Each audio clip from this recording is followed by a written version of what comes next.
Hə qadanam, bu gördüyünüz bizim paraşütdən tullanma təlim mərkəzidir. O gördüyün də o belindəki də paraşütdür. Bax, birazdan sənin təyyarə var, o gördüyün təyyarə. Sən qaldıracaq göyə.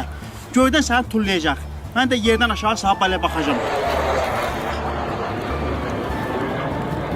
Hə, yenə deyirəm, yerdən göyə sağa baxacağam. Hər şeyi qiymətləndirəcəm. Paraşütü işlətmək qaydalarında sənə başa salım. Deməli, göydən tullandın, ona kimi ürəyində saysan. Ona kimi saydın, tamam oldu. Hə, gördüyün burada ip var. Bunu belə çəkirsən, paraşüt açılacaq. Amma yaddan çıxartma, ha. Ona kimi ürəyində saysan. 10 olan kimi çəkərsən, yaxşımı? Ha, tulla. Ay, sağ ol. Ha, ona kimi say. Ay, say. Ay, aç paraşütü. Ay, aç. Ay, çək. Ay.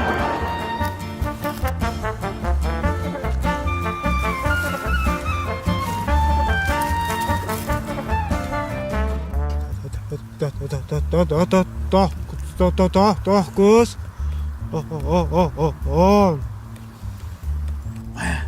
Fəltəymiş, hə?